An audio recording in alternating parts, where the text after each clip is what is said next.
ভালোভাবে দেখিনি। আমি তো চেয়েছি শেষবারের মতো আপনার জবানের খুতবাটা শুনি।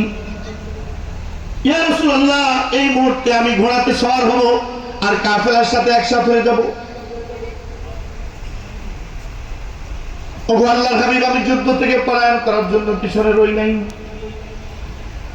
আল্লাহর হাবিব সাল্লাল্লাহু আলাইহি ওয়াসাল্লাম আব্দুল্লাহ ইবনে রাওয়াহার এই মহব্বত দেখে হুজুর তো আবেগ আপ্লুত হয়ে যাওয়া দরকার, বুকে জড়িয়ে ধরা দরকার, তুমি তো আমার চাচা আছে।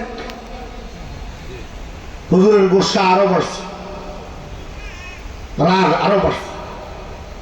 আল্লাহর নবী বলেন, ইয়া আব্দুল্লাহ ইবনে রাওয়াহা, লাউ আনফাকতা মা ফিল আরদি জামিআ মা আদরাকতা ফাদলাল গাদওয়া। হে আব্দুল্লাহ ইবনে রাওয়াহা, তুমি আমার হুকুমের উপর নিজের সিদ্ধান্তকে প্রাধান্য দিয়েছ, আমার থেকে একটু আগ বাড়াইয়া বুঝছো। আমি বুঝছি সকালবেলায় গেলে তুমি ভালো, তুমি আমার থেকে আর একটু আগ বাড়াইয়া বুঝছো যে না, নবীর পিছনে শেষ জমাটা পড়ে গেলে ভালো। হে আব্দুল্লাহ, যদি পুরা পৃথিবীর সমস্ত সম্পদ আল্লাহ তোমাকে দেয় আর সবটা তুমি আল্লাহ রাস্তায় সদকা করে দাও, তারপরেও আমি নবীর সিদ্ধান্তের উপর আগ না বাড়িয়ে আমার কথার তাবেদার হয়ে অনুগামী হয়ে সকালবেলায় যারা বের হয়ে গেছে তাদের ফজিলতের কাছেও তুমি যাইতে পারবে না।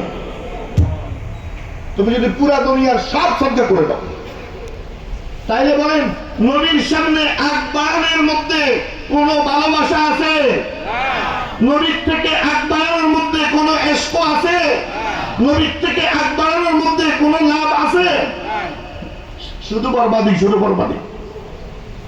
এই জন্য আমাদেরকে আজ এই সিরাতুন নবী মাহফিল থেকে সিদ্ধান্ত নিতে হবে, আজ থেকে আমি দেখব আমার নবী কি বলেন সে অনুযায়ী চলবো, কি মানা করেছেন নবী সেটা ছাড়বো, নিজের থেকে আগ বাড়িয়ে কোরআন সুন্নাহর বাইরে কিছু বলবো না, ইনশাআল্লাহ।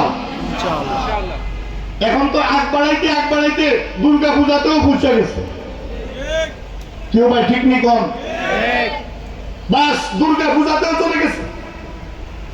নবী বলেছেন, নবীর সাহাবীরা বলেছেন, হযরত ওমর ইবনুল খাত্তাব বলেছেন, লা তাদখুলু আলাল মুশরিকিনা ফি কানাইসিহিম ইয়াওমা ঈদিহিম ফাইন্নাস সাখতাতা তানজিলু আলাইহিম।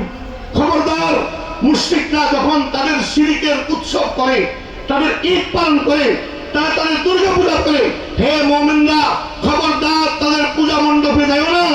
যদি যাও তো তাদের উপর যে গজব বর্ষিত হচ্ছে সেই গজব তোমার উপরেও আসবে। তাই আল্লাহ এবং রাসূল বলেছেন, বিদর্মীদের পূজা থেকে দূরে থাকো। আর তুমি আগ বাড়ায়া ভোটের জন্য আগাইতে মূর্তির সামনে দেয়া বলতেছ রোজা আর পূজা মুদ্রার এপিট ওপিট।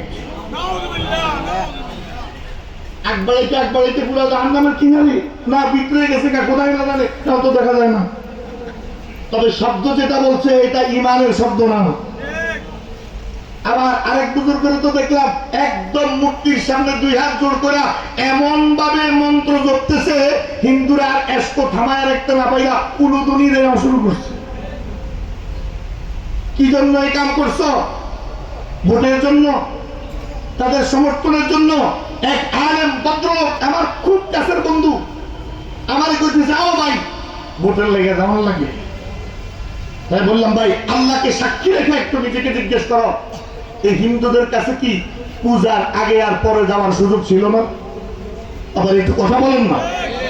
ইচ্ছা করলে হিন্দুদের কাছে পূজার আগেও তো যাওয়া যেত, পূজার পরেও তো যাওয়া যেত। পূজার দিন কেন, তাদের ধর্মীয় উৎসবের দিন কেন আল্লাহ এবং নবী থেকে আগ বাড়াইয়া ভোট কি পাইবা না পাইবা তা জানি না, তবে ধ্বংসতে কামায়া লইছ তা নিশ্চিত। কেন শিরকের দিকে কদম পড়াইবা?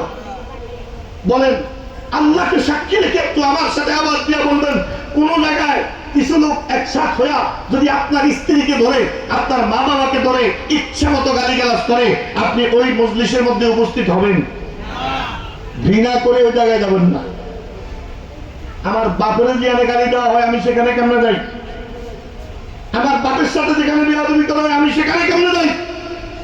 তো যে জায়গায় তোমার রবের সাথে শিরিক করা হয়, যে জায়গায় তোমার রবকে বাদ দিয়া মূর্তির সামনে সিজদা করা হয়, তোমার ভিতরে যদি ইমান থাকে তুমি সেখানে কেমনে গেলা?